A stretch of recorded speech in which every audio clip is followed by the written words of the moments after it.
আসসালামু আলাইকুম। Renaissance Shampa cooking রেসিপিতে আপনাদের সবাইকে ওয়েলকাম। আপনারা সবাই কেমন আছেন? আশা করি আপনারা সবাই অনেক ভালো আছেন। আলহামদুলিল্লাহ, আমিও ভালো আছি। আজকে আমি আপনাদের জন্য নিয়ে চলে এসেছি বাংলাদেশের নরসিংদী জেলার ঐতিহ্যবাহী নকশি পিঠার রেসিপি। নরসিংদী জেলায় এই পিঠাটি কিন্তু খুবই একটা জনপ্রিয় পিঠা। এই নকশি পিঠা তৈরি করতে যেমন পছন্দ করে, তারা খেতেও কিন্তু খুবই পছন্দ করে। আজকে আমি এই রেসিপিটা আপনাদের সাথে শেয়ার করব। প্রথমে আমি চুলায় একটা কড়াই দিয়ে নিয়েছি। 1.5 কাপ পরিমাণ পানি খুব ভালোভাবে ফুটিয়ে নেব। তারপর ফুটন্ত গরম পানিতে 1 কাপ পরিমাণ চাউলের গুঁড়া দিয়ে দিলাম। এটা শুকনো চাউলের গুঁড়া হতে হবে।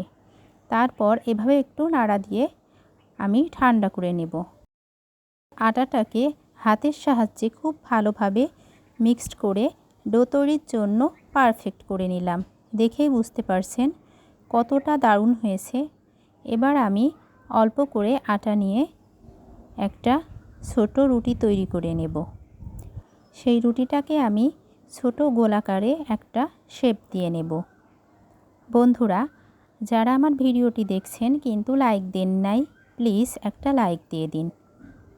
যারা আমার চ্যানেলটি সাবস্ক্রাইব করেছেন তাদের সবাইকে অসংখ্য অসংখ্য ধন্যবাদ। আর যারা এখনও সাবস্ক্রাইব করেননি, প্লিজ সাবস্ক্রাইব করে আমার পাশেই থেকে যাবেন। দেখুন, আমি একটা টুথপিকের সাহায্যে এভাবে রাউন্ড শেপ দিয়ে নিচ্ছি।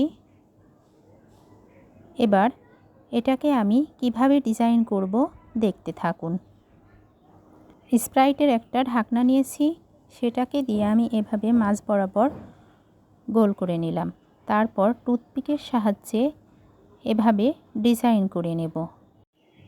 আমি এবার একটা কয়েলের স্ট্যান্ড কেটে এরকম ভি আকৃতি শেপ দিয়ে নিয়েছি।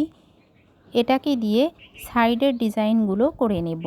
আপনারা যে যেভাবে পারবেন, যার কাছে যেরকমটা সহজ হবে, সে ঠিক সেভাবে এই ডিজাইনটা করে নিতে পারেন।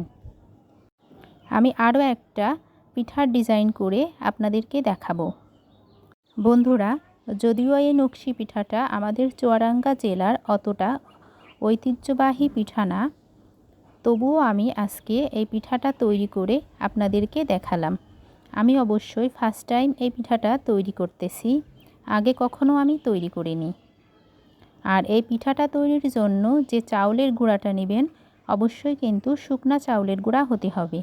যদি ভেজা চাউলের গুঁড়া হয় তাহলে কিন্তু পিঠা খেতে মুচমুচে হবে না। এখন আমি পাতা আকৃতিতে আরেকটা পিঠা আপনাদেরকে তৈরি করে দেখাবো। দেখতেই পারছেন হাতের সাহায্যে আমি পাতার শেপ দিয়ে নিলাম।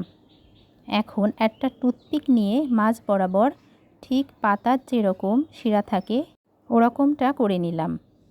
আর অবশ্যই একটা জিনিস মনে রাখবেন, এই পিঠার উপরে যখন ডিজাইন করবেন সাদা তেল দিয়ে নেবেন। তেলটা না দিলে কিন্তু পিঠার এই ডিজাইনগুলো এরকম সুন্দর হবে না। এরকমভাবে আমি সবগুলা পিঠা ডিজাইন করে নেব। 1 কাপ চাউলের গুঁড়া দিয়ে 14 পিস পিঠা হয়েছে। কতটা দারুণ দেখাচ্ছে দেখতেই পারছেন। এখন আমি কড়াইয়ে সয়াবিন তেল দিয়ে দেব। তেল গরম হয়ে এসছে। পিঠাগুলো লাইট ব্রাউন কালার করে ভেজে উঠিয়ে নেব। মনে রাখতে হবে এই পিঠাগুলো কিন্তু 2 বার ভাজতে হবে, মানে প্রথমে একবার লাইট ব্রাউন কালার করে ভেজে ঠান্ডা করে নেব। দেখতে পারছেন লাইট ব্রাউন কালার হয়ে আসছে। এখন এটাকে ঠান্ডা করে নিলাম। আর এদিকে আমি গুড়ের শিরাটা তৈরি করে নেব। তার জন্য 1 কাপ পরিমাণ খেজুরের গুড় দিয়ে দিলাম কড়াইয়ে, আর পরিমাণ মতো পানি দিয়ে নিলাম। 2টা এলাচ থেতো করে নিয়েছি, সেটাকে দিয়ে দিলাম। গুড়ের শিরাটা হালকা গাঢ় হয়ে এসছে। এখন আমি চুলাটি অফ করে দেব। অন্যদিকে আমি ভেজে রাখা এই পিঠাগুলাকে ঠান্ডা করে নিয়েছি। আবারও আমি গরম তেলে ডিপ ব্রাউন কালার করে ভেজে নেব। আর ডিপ ব্রাউন কালার করে যখন ভেজে নেওয়া হবে তখন অবশ্যই গরম এই পিঠাগুলো ছাঁকুনির সাহায্যে ছেঁকে নিয়ে গুড়ের শিরার মধ্যে দিয়ে নিতে হবে। পিঠাগুলো ডিপ ব্রাউন কালার হয়ে এসছে। এখন আমি উঠিয়ে নিচ্ছি। আর অন্য সাইডে চিনির শিরাটাও রেডি হয়ে গিয়েছে। চিনির শিরাটা একটু গাঢ় হতে হবে, খুব বেশি গাঢ় করা যাবে না, এটা খেয়াল রাখবেন। সবগুলা পিঠা আমি ডিপ ব্রাউন কালার করে ভেজে চিনির শিরার মধ্যে ডুবিয়ে রাখলাম। আর ফিরে আসলাম 30 মিনিট পর। এখন আমি সার্ভিং ডিশে পরিবেশন করে নেব। দেখেই বুঝতে পারছেন পিঠাগুলো কতটা পারফেক্ট হয়েছে।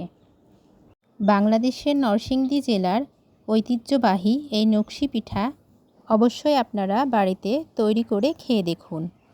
এখন আমি একটি পিঠা আপনাদেরকে ভেঙে দেখাবো, কতটা মুচমুচে হয়েছে দেখেই বুঝতে পারবেন। সঙ্গে থাকার জন্য সবাইকে অনেক ধন্যবাদ। আসসালামু আলাইকুম।